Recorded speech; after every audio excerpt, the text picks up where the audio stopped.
this idea of having to work harder, not smarter, is not something that we should keep going with. Too many black people, the people of color, stand in line in hopes that somebody's going to notice them and try to bring them to the front of the line. And you probably should just talk to the person who's in charge or the owner and say, hey, what's up? Maybe I should get in the front. I have found that the hip hop people are the ones who are most inclined to have that black agent, that attorney who is a attorney of color, and to have a manager and a producer who are also people of color. They're more inclined to collaborate because they're more inclined to believe in each other and to believe with a purpose that these are things that we can build together. Welcome to Shaping Freedom. These conversations are about how freedom is actually formed, what we inherit, what stops working, and the choices that change how we live and lead. I'm your host, Lisane Basquiat. And I'm really excited for this conversation because this is a conversation that is in the lane of what it is that I want to talk about. But first, I want to set it up a little bit and give you an introduction to these two gentlemen. Lee Hawkins was a child when he asked his father a question about something that he had been dreaming about. He noticed that his father was very upset and agitated at night. He'd been doing it for years, and Lee just wanted to understand what was going on. His father looked at him and said, "Alabama, son, Alabama." That answer took Lee 30 years to fully actually hear and understand. Lee Hawkins is a journalist, 19 years at the Wall Street Journal, a Pulitzer Prize finalist, 6 National Journalism Awards. He's reported on the Tulsa race massacre, investigated systemic inequality, and conducted high-profile interviews with some of the most influential people in the country. He knows how to find a story. What he didn't know until he turned that same investigative instinct on his own family was that that story had been finding him his whole life. I Am Nobody's Slave is the result of a 400-year investigation into his own bloodline. What he found was evidence, DNA, genealogical records, historical documentation, and the voices of people who had been carrying something the world had never actually asked or led them to put down. Joining him today is P. Frank Williams, Emmy winner, 8-time NAACP Image Award winner, that is badass, director of Hulu's Freaknik, The Wildest Party Never Told, and the founder of For the Culture, By the Culture, Media Incorporated. P. Frank is the showrunner behind Must Be the Money, a financial podcast built on the premise that economic knowledge is not neutral and that the people who most need it have been the most systematically excluded from it. So we have 2 people in the room. And then one question underneath everything you both have built, from my perspective. The overarching question for this conversation is, what does it actually cost to survive? And what does that cost the people that come after you?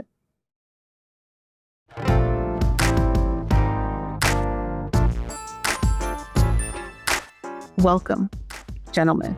Thank you. Hello, thanks for having us. So maybe we'll start with that Alabama, because that's where I want to go, because I want to understand that more. What did your father's answer do to you? That question about Alabama, or that response that Alabama was the thing? Well, my father grew up under Jim Crow apartheid, and it made me feel an emotion that I feel like a lot of Black Americans or just Black people across the world feel when they come from a colonized inheritance. Genealogical disillusionment, wanting to know my roots and wanting to know why things happened the way they did, why I was socialized the way I was in a very loving home, but the way that discipline was shown was brutal, and I wanted to understand how that connected back to the history I would see on television when I saw Roots, but also this thing that they called segregation that seemed to be something that was much more than that, because segregation doesn't give people nightmares, right? If it's just segregation, and if it's just about a water fountain or just about using a different bathroom, it shouldn't give you nightmares. And my father was having nightmares. And so I think that what it really made me just wonder was, Was there racial terror? Was there part of Jim Crow apartheid that was racial terror? And, that was just an emotion that I felt. And I think with the work that P. Frank and I are doing right now with our show that we're promoting that we're working on is that intergenerational communication between families about from whence they came and how important wealth building is. All of that intersectionality is kind of enveloped in my father's nightmare, because there was so many different things that we discussed, but there were many, many more things that touched my father in too tender of a place to discuss. When I read the notes about it, there were two things that struck out for me. One is Maplewood, because I live in Maplewood, New Jersey. And the other is your father, right? And I read somewhere that your father taught you that a Black man's name is everything. And I'm first generation. My father was from Haiti. And my father also wore clean press suits, right? Like he showed up in the world as like our name was always way before my brother's, art or any of that. Like I grew up knowing my name is Lisane Basquiat, and that means something. And the way that we were presented in the world really meant something. And it was important that we look like success, from the first generation perspective. But there was a gap there. There was a gap. And my father came from the terror that was going on in Haiti. Yes. And migrated to this country in the mid 50s, a terror of his own to come into this country. And it played out in a lot of the ways that he approached his life and his Yes. family and all of that. So some of that resonated with me very deeply. Well, thank you for reading it. I appreciate that. Yeah. So much of what we do is about presentation and the pride that we feel in who we are.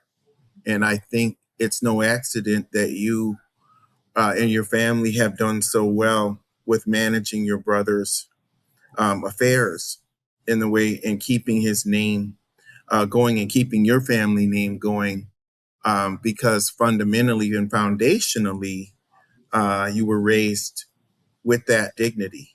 And a lot of it, that's why it is important to understand from whence you came and the heritage that you come from. And then you learn along the way as you grow. We're all still learning and growing. And, the entrepreneurship that you're showing and the financial literacy that you've probably had to continue to learn, that's all part of it. Yeah, for sure. And so those words like Alabama son, Alabama, were those words that kind of rung out for you in the moment? Did you kind of log that as something that you wanted to dig into, or was it something that you looked back at and No. That was a lifelong question. I think that, Black and minoritized people as a whole, I think a lot of us have a longstanding curiosity about our history because people have fought for so long to try to keep it from us or to erase it. And I think it's important to look at things at the family level. And for me, because I was a kid who grew up in Minnesota, and my father was from Alabama, but would never talk about it. I was always that young person who was always sticking his nose in things he wasn't supposed to be in. What they say, stay out of grown folks' business. And that just made me want to get more into grown folks' business. And maybe that's why I became a reporter. P. Frank, you probably relate to that yourself. Like, we always want to get underneath the surface. And also it's about wanting to heal the bloodline and wanting to heal, help our elders heal. And I don't know. I mean, there was almost like an epigenetic force that told me that I would be the one who would raise some of these questions, and I would get to the bottom of what happened in Alabama and try to help my father get past that.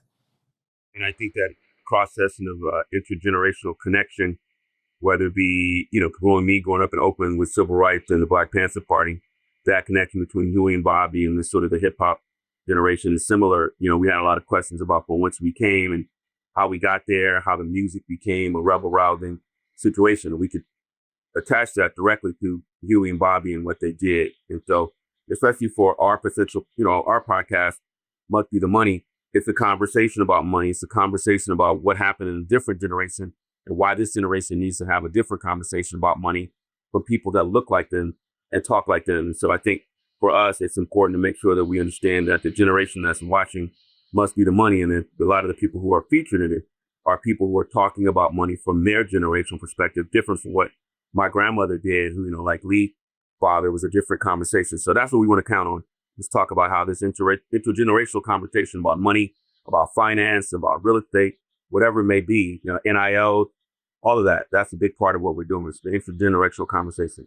And it's such an important conversation because that's something that I deeply believe in, right? We focus so much on generational wealth, and it's understandable, right? Because it's one of those things that has been repressed and oppressed in so many ways, right? There's so many forces against it. And it is my belief that the emotional and mental wellness is as much of an inheritance as anything else. So when we're talking about generational wealth, there's the material wealth and the bestowing of a watch, some money, a house, and all of that. But we're also passing other things along.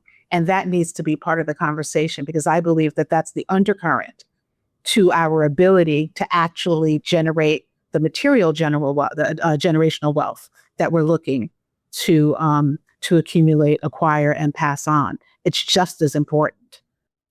Very, very much so. In our show, we have intergenerational conversations with Matt Barnes and his sons.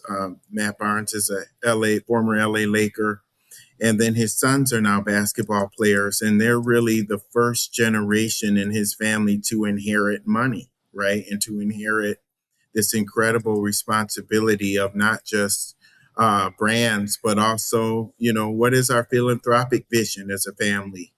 How do we want to grow? And we engage them in this conversation. And even, off the set, P. Frank's kids kind of helped out on the show and showed up at some of the shoots. And I made it a point to sit down and get to know them and to really try our best to, their dad was bringing them around so they could see and participate in what he's doing.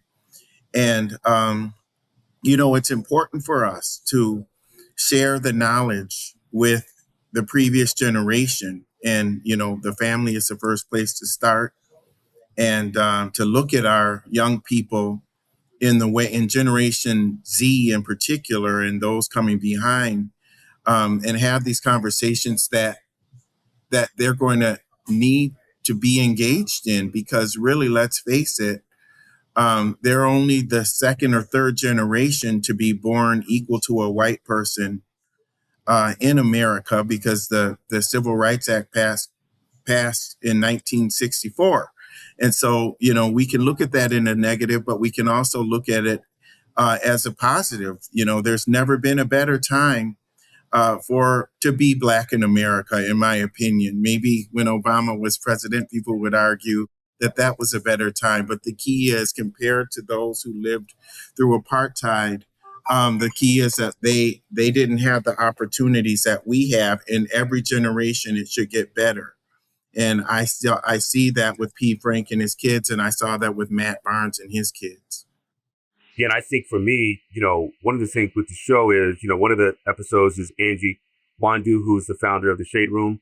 She grew up as a young woman who was adopted after there was a tragedy in her family. Her father, unfortunately took the life of her mother. But her attitude towards money was shaped by the fact that she was sort of like the fresh queen of Bel Air, where she ended up living with a Bel Air woman, her and her sisters as a teenager. So she saw how money transformed life and a whole different attitude about it. So it shifted the generational attitudes about coming from Nigerian parents. Another episode is Van Lathan. Van Lathan, the former host of Team Z, who is now on The Ringer with his show. His father and mother didn't give him the proper tools to really think about money. They had some disposable income for a while when the housing crisis happened.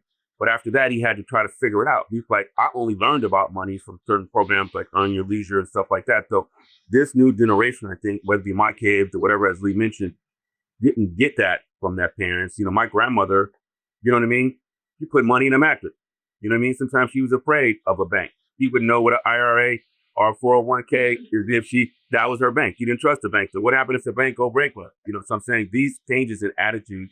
Matt Barnes discusses his family being on food stamps and poverty and now having millions of dollars. You know what I mean? And even for young business owners of today, I think they have more tools through the internet to balance their budgets. And I have multiple friends who do all kind of different, from my guy who does the Oxtail Law to Morgan DeBron, who does Blavity, different people that I know, they've taken a different approach to money because there's more food in their generation than these and stuff like that. So I think this program is exactly what we hope for it to be, with Lee as the host and American, Marketplace and BDC as well. Absolutely. And it's also like understanding, because sometimes you don't know what you don't know to ask. I know for us, Correct. In my family, my sister and I, we were raised and we thought we were raised in a brownstone in Brooklyn, and we were like, okay, we're prepared. But we were prepared for a very different kind of like, I was a corporate executive, my sister was doing her thing. And then, with everything that happened with my brother's estate and my father passing away, there is this like new world that requires asking for help and being vulnerable and knowing questions to ask and what do you set up and how do you set it up. There's a learning curve there. And I think that because there's I know in my family, everything was about protecting yourself, right? And so the problem with that is that I'm protecting myself and keeping everybody out, but I'm in here and I don't know what's going on. I have to trust somebody. I have to ask the right questions, right? And I have to present myself with some level of vulnerability to say, I don't know, and I need the answers. And I think that for those of us who were raised by people who were really just trying to protect us, that's one of the things that we have to kind of work through. That's one of those conversations that's going on inside that we have to quiet down. We were fortunate. Jabari Magnus from BlackRock is the guest on our show. Jabari came from a family that owned property. His grandfather told him about credit cards. So by the time he got to be a student at Cornell, by the time he got to be an executive at BlackRock, he understood credit, he understood money, he understood home ownership.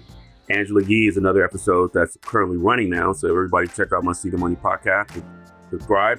She talks about her family and her grandfather owning property and being able to think about that and being able to get a down payment and a deposit and understanding how revenue works. And so I think it depends on your family background. And so that's why I feel like this is super important.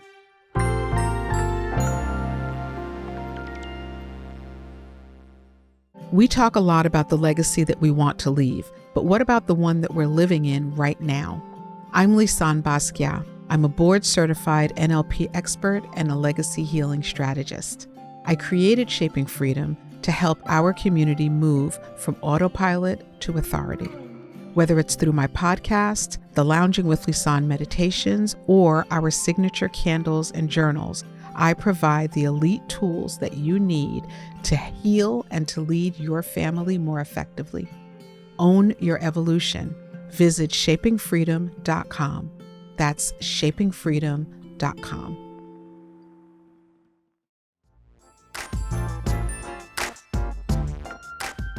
There was a question that came up for me. I actually spoke at a Juneteenth event in San Diego last week. And one of the things that I talked about briefly that I want to dig more into was this idea of achievement safety, right? Where many of us believe that if you just put on the suit, if you get the job, if you start the business, if you look the look, you'll be safe. Right. And in that, there's some inherent lack of empathy, I think, in consideration for the fact that we actually are human beings. Right. It's like, don't let them see you sweat. Make sure that you have the mask on at all times, like all these different things that we do to be able to show up in these spaces and places. And what I thought about is that it's very similar to me. There's a connection between that and this idea that was enforced upon us that we're lazy, right? And I wonder if some of that is tied back to what was happening during slavery, right? Where it's like, if you didn't work like a horse, you're lazy. And like, have we taken that and moved that into the ways that we're operating today? And so I know that Lee, you said somewhere that Black parents unintentionally become the enforcers of white oppression. And um, first of all, I want to make sure you said that. And second of all, I think that's a pretty extraordinary thing to say. I see it. Definitely, we are American, right? If we've been in this country for several generations, you have to remember that the first person killed um, for America in the American Revolution was a Black person, Crispus Attucks, and so that we are socialized under the same rules. We were actually enslaved under the same rules, and required to build, despite America often to build our success. And because we have been patriotic and we have been loyal to the nation, even when the nation hasn't loved us back, we go by the rules of the nation. And so a lot of times, and not to mention, as a lot of my research has proven as well, we were not only colonized, but we're related by blood. More than 90% of Black people have European blood. We're related to the colonizers. The colonizers are our second and third and fourth great grandparents. And so the idea of oppression coming, being intra-racial, is does not surprise me, because all of that, to a certain extent, is who we are. And so we have to work ourselves to decolonize our minds, but to also decolonize our parenting, and to also understand the good side of it, that the reason Black people in particular work twice as hard, and have always done that through the industrial economy in particular, is because things were not equal, and it was the only way. If you didn't get the GI Bill because you were Black, but you wanted to buy a house, then you had to take on another job. Mhm. And that's where it comes from. And so, I was talking about this yesterday in an interview about the show, is that um, we all have been socialized in this industrial economy. Get a job, go into corporate America and work for 30 years and then retire and hope that you don't die the week after you retire, right? But the young people who are watching this show, and that we want to engage in this show, are entering an entirely different reality now, in terms of the knowledge in the AI economy as opposed to the industrial economy. And they're more inclined to be entrepreneurial, because the 30 years at one company isn't realistic anymore. And they're also more inclined to not want to be, as many would define, a corporate slave. And so what do? We see a lot of influencers. We see a lot of people working in the gig economies. And we see a lot of people building businesses or wanting to build businesses using technology as their primary tool. And so what we're trying to do is expose them to alternative careers that maybe their parents wouldn't have encouraged them to do. We even have a Victor Lugo, who's a video game designer. Um, and there's really nothing about him that is a corporate, drone. He's a very independent thinking, very talented, gifted young Black man. And he embodies everything that it takes for us to break out of that trauma that comes from the experience that we were in, that limited our ability, even though we were successful despite the obstacles that were put in our way, but limited our ability to reach our full financial potential. Yeah, just to follow up on that, I think that Tavio Samuel, who was one of the episodes, he is the CEO of Revolt Media, Revolt, which is the African American kind of hip hop channel. He talks about this whole idea of going to Duke and then Stanford and realizing that his classmates, though they inherited money, they used clout and they were able to tap into finding ways to bypass the system and get money and do things. And so, to your point of us wanting to think, work hard, show the man that I'm good, that I'm valuable, a lot of these young, primarily Caucasian kids get access to higher level jobs and money through friends, family, and making a call. And we don't obviously have those things. And so this idea of having to work harder, not smarter, is not something that we should keep going with. And so DeTavio talks about, leveling up sort of and using your access and even your branding to get you ahead of the line versus standing in line. I think too many Black people and people of color stand in line in hopes that somebody's going to notice them and try to bring them to the front of the line. And you probably should just talk to the person who's in charge or the owner and say, hey, what's up? Maybe I should get in the front. And so I think for our show Must Be the Money, this whole idea of rethinking money, rethinking positioning, rethinking your brand, rethinking NIL, a lot of these things which have not happened previously in other generations is the central premise of Must Be the Money. You know what I mean? Even the title that we created, it must be the money. It must be the money that's going to get us to certain places in life. Obviously, it's an ode to the song Must Be the Money from Bobby Brown and all those things. But for us, this idea of thinking about wealth in a different way and repositioning it is really super key in trying to change that generational conversation. Yes, and what better people to do this than people like me and P. Frank, especially P. Frank, because of the fact that he has worked so deeply in the hip hop community. For all that's said negative about the hip hop community, there was a real entrepreneurial force in our generation. If you look at the hyper visible symbols of success in hip hop music who went on to build very successful businesses, a lot of those people did it with that whole free thinking attitude of wanting to own and not feeling that they needed to be defined by a corporation, but that they could partner with a corporation and that they could be a freestanding entity in and of themselves. And I think, what our show shows, this is an ultimate show of collaboration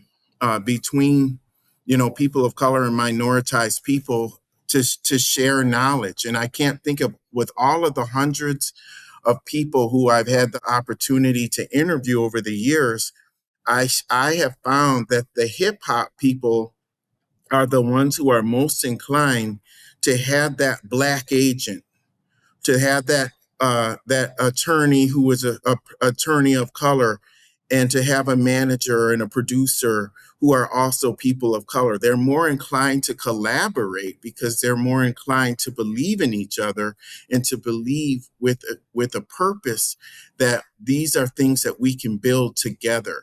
And, I'm seeing that in the younger generation as well. And what we're trying to do is to show that and model that through the knowledge sharing that we're doing on the show.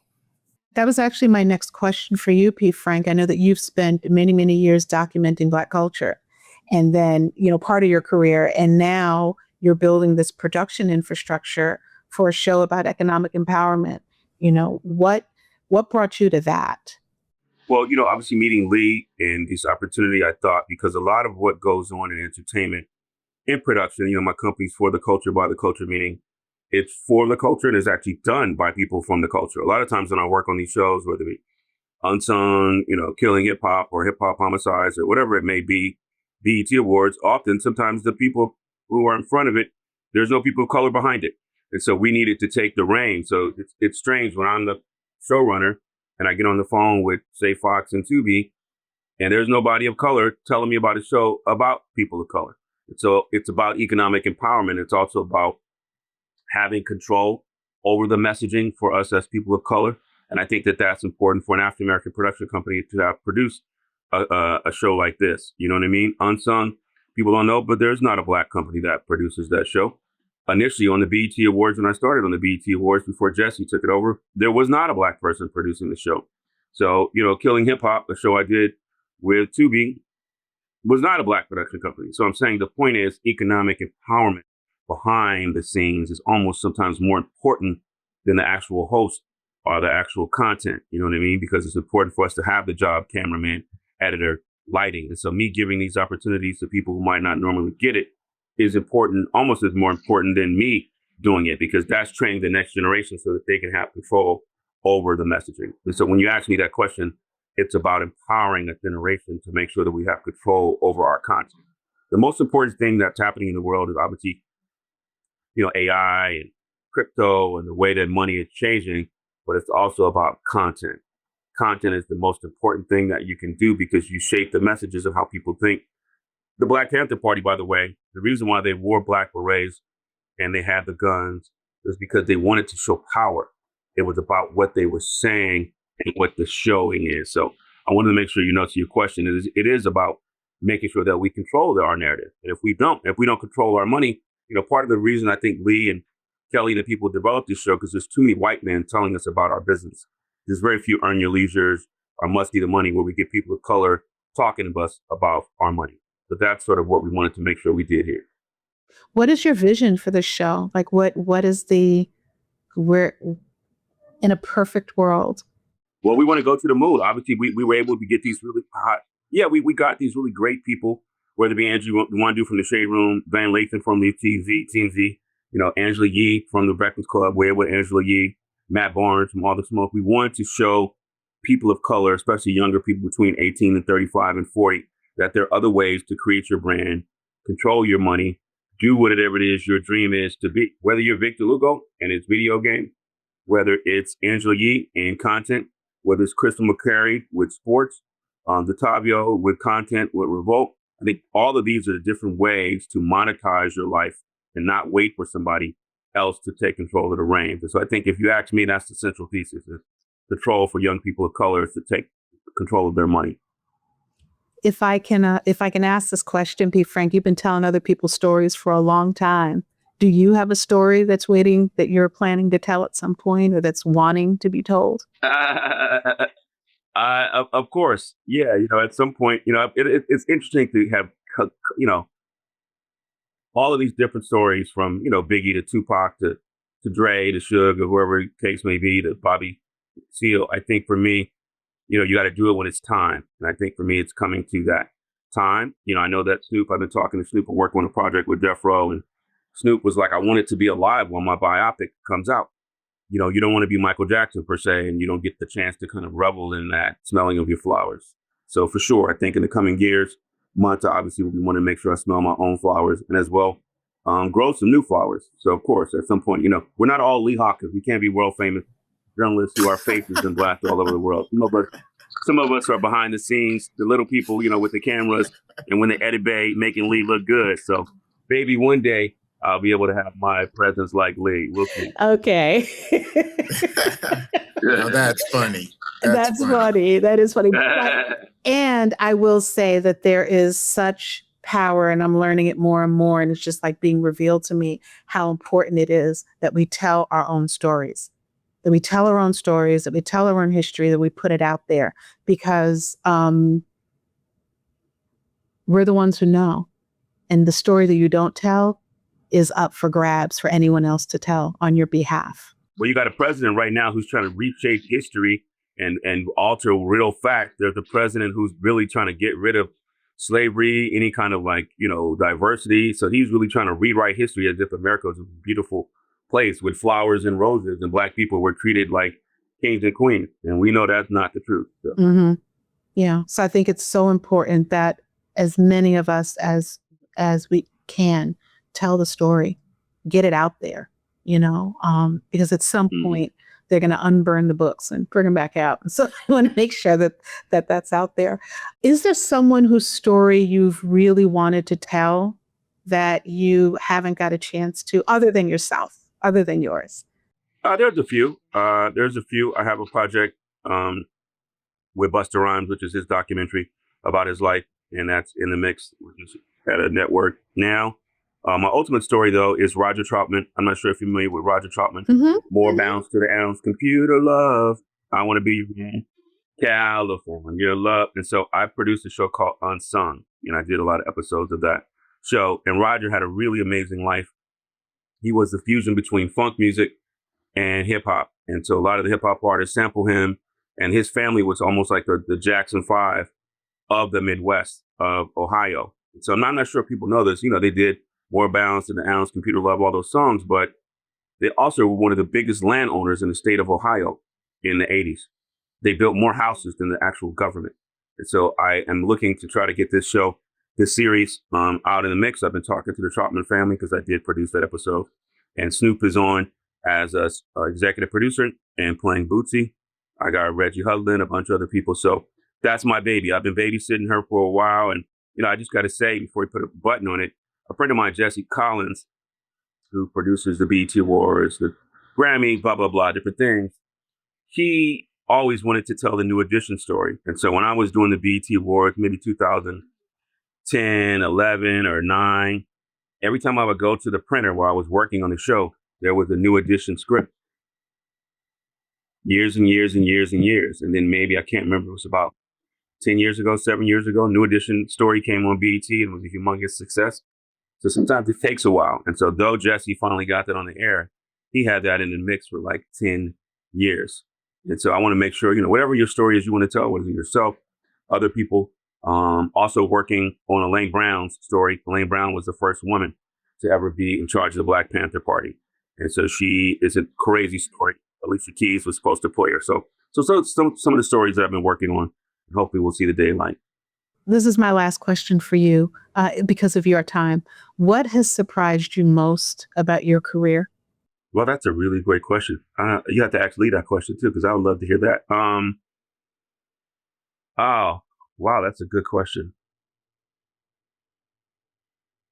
I think that the power of storytelling has surprised me so much. From being a little kid, I got my start writing love letters like in the hood from my homeboys, like literally, like they couldn't write to Lakeisha or LaWanda, and I'd be like, I got some words, and I'm like, well, you give me $10. Yeah, for sure. So this is in the 80s. And so I'm saying I started out as this kid who had these big glasses in the hood with these guys doing all these kind of illegal things, but they wanted to convey their love, but they didn't have the ability to write that. And they say, you do. And so here's $10. And so I was like, well, there's $40 next time. So I'm just saying the fact that you can tell stories and have a living, whether it be Lee as a journalist, the Wall Street Journal, and then in Minnesota, wherever he is, and whatever he's doing now, or myself, LA Khan, Source, the ability for storytelling to give you a career. And it has sustained me, highs and lows, and business owners, jobs change, situations change. Obviously, you see the industry, constricting, but the fact that storytelling could have given me 40 years in entertainment and survived and made a name for myself. And it just goes to show you why Issa Rae, Oprah Winfrey, Tyler Perry, 50 Cent, even Sean Combs, respectfully, have used storytelling to music and content to create a whole empire. So my answer would be that the power of storytelling and how it's been able to keep me going through all these years. From that little kid with the glasses in the 80s. Yeah, writing a love letter to Lisane. Lisane, so Lisane, you're so beautiful. I knew you had that game. day you walked in. And I was like, you know what? That's not even you, because I know how you talk, bro, and that's not you. Who's the person who wrote the letter? You got some serious game. I can read. I want to talk to the person that actually wrote this letter, because I know it's not you. I'm just saying, you got to put it's not you, wrinkles Johnny. on it, Johnny, I know your voice. So you didn't write this word. Johnny didn't write that. I want you to bear witness to That's me funny. answering the question before you drop. Yeah, I would love to do that. Yes. And the question was, what has surprised you most about your career?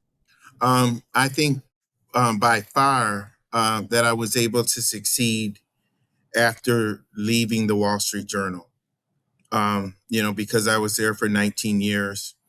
And it was a wonderful experience, but I should have left sooner. And I didn't have the confidence to do so because of the very things that you were speaking of earlier about, that voice in your head. Don't leave your job. You got a good thing going here. And, you're working for the man, you got your 401k, and all of that is important. And I do not mean to diminish it, because this is what my parents did. And generation, Black people, I've never known Black people to not work, right? And my lineage was that everybody worked, and worked really hard.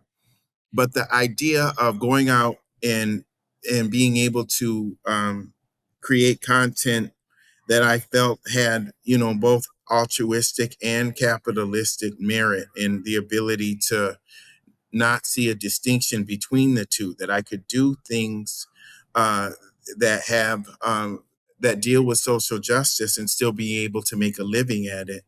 And I think if I would have left sooner, a lot of times, I never questioned God, but I think what surprised me is that, not that I didn't believe in myself, but that I can do it, and that I did it, and that I'm doing it, right? And this is, in many ways, the message that I want to leave to the generation of people who our show is targeted at, is that a lot of times, with the right amount of preparation, you're ready. You just have to see value in the culture that you're building your business around, right? Or that you come from. And for me, I see a lot of value in our stories. Just to build on what P. Frank was saying, I see a lot of value in a lot of the complexities and nuances that I'm able to bring, because I'm part of the culture, and I, have built these investigative skills.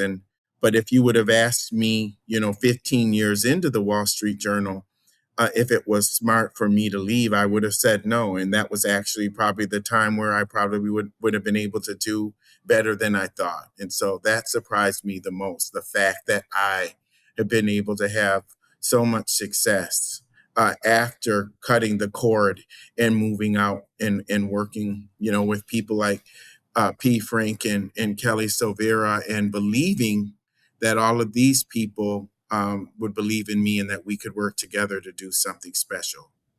I imagine it's a lot more fun. You're having a lot, I know you're working hard, and I would imagine that it's a heck of a lot more fun to do it this way. I think so. And yeah, I do. I definitely do. You're both leading a very impactful life. You're pouring in, you're contributing. And I think that that's part of what we need, especially for a culture that has had so many obstacles, and is trying to walk through those obstacles while also dealing with, that colonized inheritance that you referred to earlier, Lee. Right. And you're pouring in.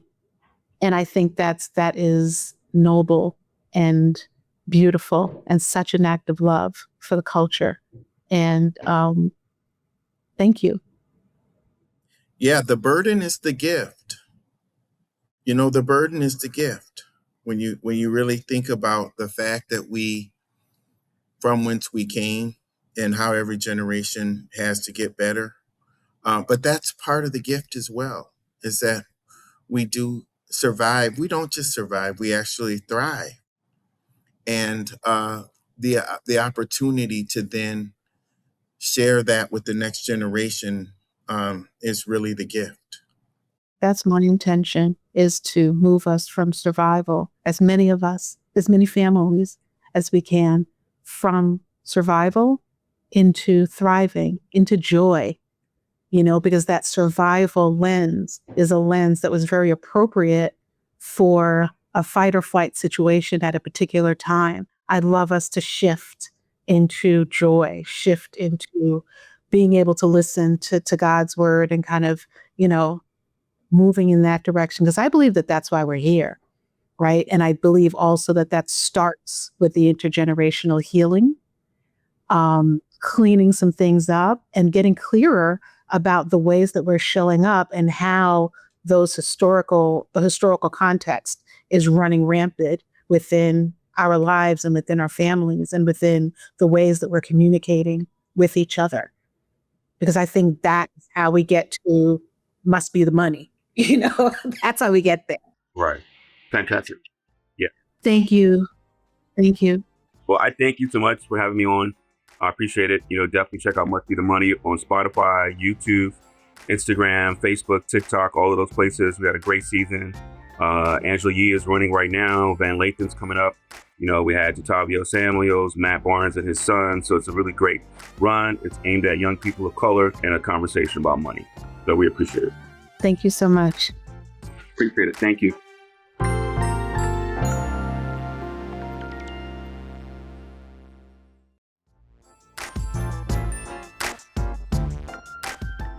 Lee, you have the last word. Last word. If there's something that you would want to say to a version of you 20 years ago, what would that be?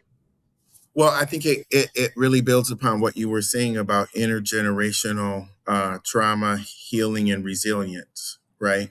And I think 20 years ago, I was saying I have to heal. I cannot carry the burden that the previous generations carried.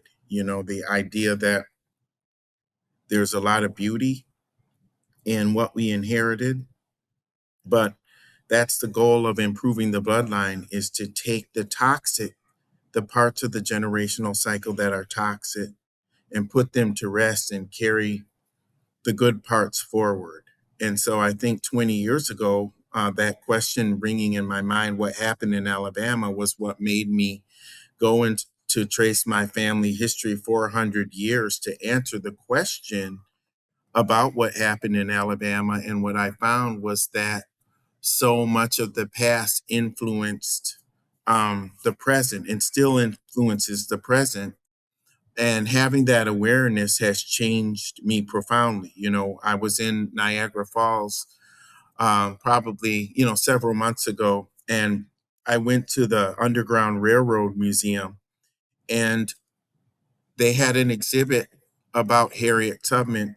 And they were talking about how when she crossed into the Canada side of Niagara Falls, she looked at her hands, and she said, I looked at my hands to see if I was still the same person.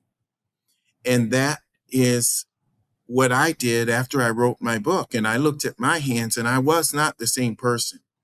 When I began to get that awareness of all of the things that my people, not just my family, but Black American people across the world have overcome, and what we've been able to accomplish through the generations, it changed me, and also it helped me understand the power of who we are, to recognize who we are and the dignity that we have as a people, and how important it is to lean into the hardest parts of our life story and our family story, so we can begin to move past, and that the younger children can inherit a world and a life that is much more peaceful, that is much more communicative, where they have agency and they have the ability to be free and not be expected to be passive, compliant, and seen and not heard. To have that opportunity to challenge the elder and to ask the questions and to force the elders into conversations that they don't want to be having, so that we can have a full understanding of who we are, but that when those people pass on, we know that we can carry the mantle forward because we've been given the tools, all the tools we need to be successful. I share that thought and vision, because I think there's always one person in the family that's like, you know what? Do we really need this? It's in here. The elephant's in the room, is bouncing around, hitting us in the head, but does it really have to be here? Right? Well, I call those people bloodline liberators. That's right. And that's really what it is. If you look at a lot of families in modern times, a lot of the young people who are watching our show, I go around and I speak a lot at colleges. And sometimes, because my work does deal with family trauma, I will ask, how many of you are in or have been in a no contact situation with a family member? And very often, more than half the room raises their hands. And I realize that no contact is not about the two people who are having the dispute. but it's about the ancestors and the vision that the ancestors want for the bloodline, and it's about for the children of the future, and the bloodline that they will inherit. So it's a battle of wills over what the bloodline should be.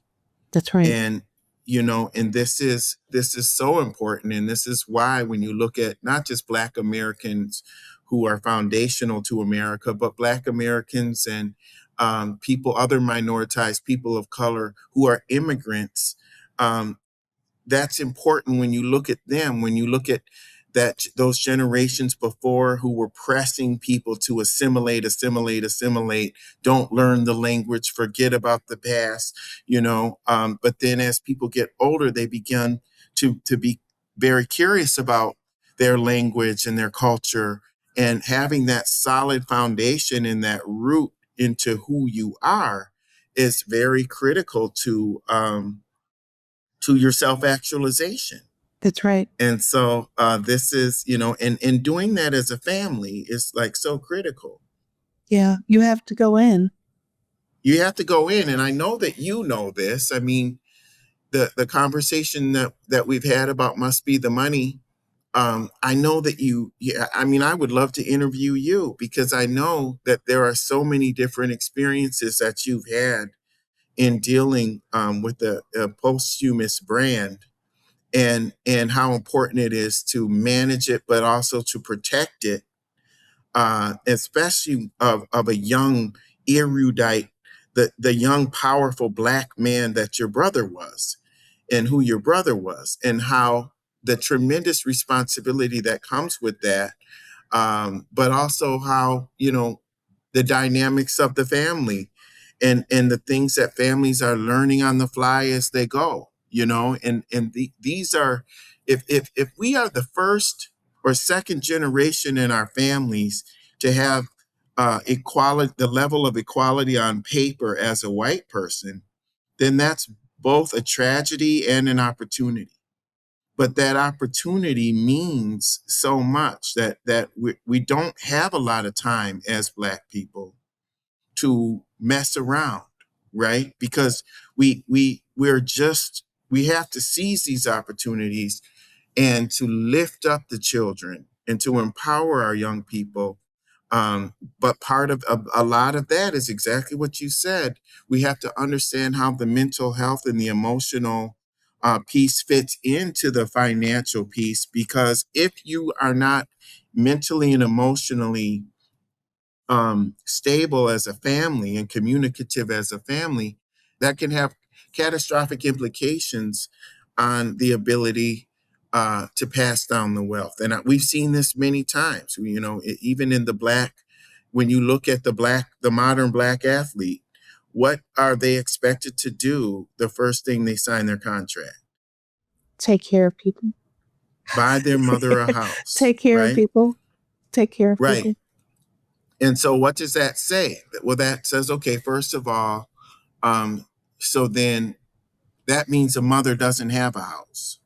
That's right. And there's a reason for that, right? There's usually a reason for that, and it's not laziness most of the time. It's stratification. It's the lack of the GI Bill. It's the lack of it's being redlined. It's racial covenants in the property deeds. It's all of these other financial instruments and tools that were used as tools of oppression, and it's the reality that the 12 generations of people who were enslaved didn't make wages. And so that no matter how cruel they might have been to us when they were growing up because they were afraid for us, we still had an obligation to take care of them. And so the wealth flowed generationally up, not generationally down. And then the 5 generations of people who lived through Jim Crow in America, same thing. They didn't make the wages that they could have made. And a lot of times, the hope was put on that child. Like, our son, our daughter is going to go and they're going to get the education, and they're going to be the one to support, the family. And so other cultures, a lot of other ethnicities, because they were not stratified in the way we were, haven't had that. And so that's why you see people outside our community fighting and litigating over their inheritance.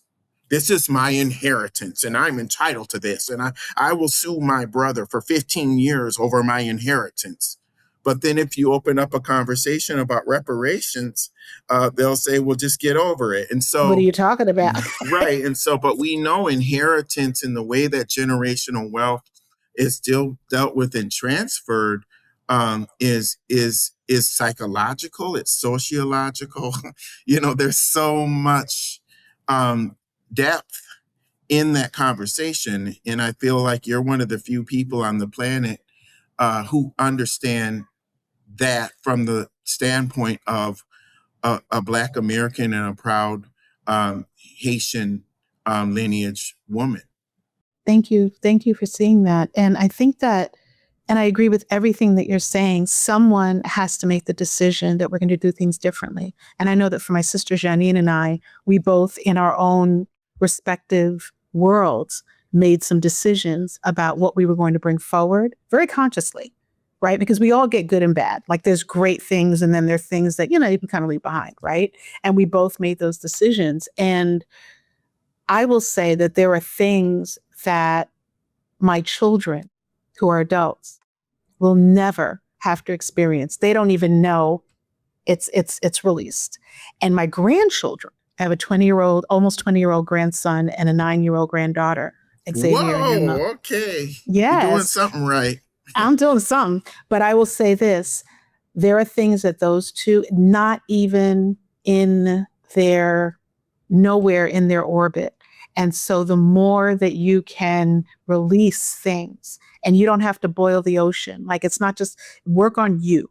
Because if you work on you, sometimes we get out there and we're like, I'm going to fix you, I'm going to fix you, I'm going to fix you. No, work on you. Because when you do the work yourself, everything around the family system is going to adjust to the change. And if you don't believe it, we do it already with nonsense.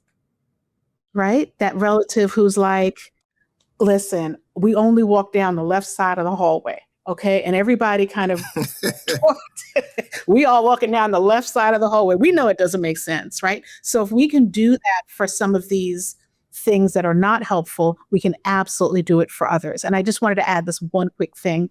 I taught a session a couple of weeks ago, and my vision for the work that I'm doing is that intergenerational conversation, like the one person doing the work and then bringing other people.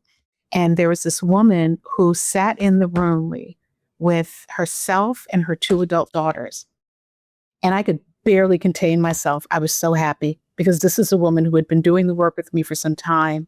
And she decided to bring her 2 adult daughters into the room so that they can have this intergenerational conversation about standing side by side and looking at their lives, not against each other, but let's look at what's happening and let's look at what we can do differently so that we can move our family system and culture into a direction that we really want it to be. And that is my vision. Let's do more of that. That's a beautiful vision. When you look at the body of work of some of the greatest playwrights, I look at August Wilson's Fences as a powerful story, and that tension, that intergenerational tension between Troy and his son. And there's the scene, the part where Troy's son gets the opportunity to play football and to go to college. And he comes home to Troy and he says, they're going to pay my way. All you have to do is sign the papers.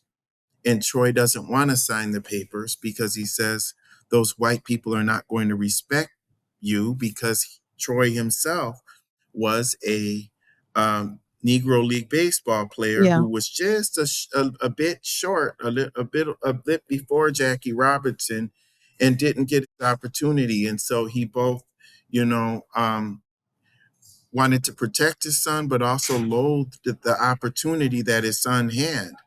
And, we find, I call that Troy Maxson complex, is the idea of feeling that the previous generation needs to go through the pain that we went through. And if they don't go through that pain, we're coddling them and also, almost fearful of freedom. But then at the same time, not wanting to explain to the kids what you went through because you want to protect them. That's And right. so when you bring that inner those, I see this at my book signings too. When people come and say, I want to buy 5 books, one's for my son, one's for my uncle, one's for my husband, one's from, because Black men need to read this so that the Black men can now have the conversations that they've refused to have. That's because there's so much unresolved tension, and we haven't connected the dots enough into how the psychology can affect the financial, because you do need a conversation to be able to pass down generational wealth. And the conversation has to come before you're on your deathbed. That's right. Right. And so, and a lot of times it doesn't. Sometimes people say, y'all trying to kill me, huh? You want to talk about my will? You want to talk about my funeral? What is it? And, in a lot of other cultures, again, it's just the expectation that we're going to talk about all of these things years before that moment of mortality comes, just because that's how things have been. But it hadn't, if you only have 3 generations of people who have had equality on that level, on paper at least, then that's something, again, where you're having to catch up. And and I'm passionate, if not self-righteous, then about how important it is for our families to lean in and over talk these situations. And, just really quickly, I think that one thing that the beauty of this, and I use hyper visible symbols a lot because, we all know them. And so it's something that we can talk about in common. But the beauty in this, and I mentioned this a little bit on the show with Matt Barnes and his son, is we have we were able to see these generations of, the Deion Sanders and his son, and how the love that he shows for those young Black men. And it doesn't have the brutality that the previous generation, the Joe Jackson and the Michael Jackson, or, of course, these were people who were grandsons of enslaved people. Right. And so they really grew up under apartheid. But if you look at Shadur Sanders, he's 2 generations from a cotton field, but he's extremely wealthy. And he will go on to build enormous wealth as well. And his father, damn it, is going to make sure of that, right? That's right. And that is the part that is so threatening to America. A lot of times, that's the part of the story that we need America to become more comfortable with. So our show isn't just for Black and brown people, but it's for, all Americans to relate to and to get comfortable with this conversation of Black people building wealth intergenerationally, and not doing it from the standpoint of needing to save everybody, and being okay with our children being free, and that the next generation should have it a little easier than we had it, or a lot easier than we had it, because I think we've leaps and bounds. I'm sure your grandchildren will be leaps and bounds beyond your expectations. And a lot of it is because mentally, right, they're not enslaved mentally, and not having that feeling of the limitation that a lot of us had. I don't know that I had it. I think that's why I got all the whoopings I got as a kid, because I don't think that there was a lot of things that I thought I couldn't do. And that scared the hell out of my parents. Right? Not because they didn't want to see me succeed, but because, like Troy, they felt like the white man is not going to allow you to achieve the level of freedom, or to speak as freely as you do, as all your activism and all your writing. And oh my God, this art you're creating, it's it's threatening to us. Yeah, it's going to shine a light on you. It's going to, Right. you're going to become a target. So it's an act of love, Right. misguided, right? And I think the other thing is we got to get out of trauma. Like, it's traumatic to have you pass away and then have your children learn all this information and scurry to try to figure it out after you go. How about you just sit down with someone and have the conversation so that they can actually mourn you when they pass away versus all of it in trauma? I think that the more we can get comfortable not being in trauma, the better off we'll be. I think you're right. And, the idea of death in the Black community in general has a complicated legacy. If you look at even the way that we a lot of times bury our people, we have these elaborate 2 and 3 hour long funerals because we're making sure that the deceased had the dignity, are buried with the dignity that people tried to deny them in life. And a lot of our endings have been traumatic, right? They've been full of trauma. But we would be fools if we were to believe that, you hear these people say, well, it hasn't changed. It's just, it's just like it's just as bad as it used to be. And that's ignorance. That's people not understanding Jim Crow and what Jim Crow really was, or not understanding slavery and what it really was. No, we are in a better situation, and we're not carrying the level of trauma that our ancestors carried. And so because of that, we now can exhale and begin to do things differently, right? And that's the beauty of this, if we will allow ourselves to seize it and to give ourselves the grace of being kind to ourselves and being kind to the next generation without feeling that everything has to be about control, hyper control, and about discipline and about everything except progress, generational progress and wealth building. That's right. That is the mic drop. Last word, Lee.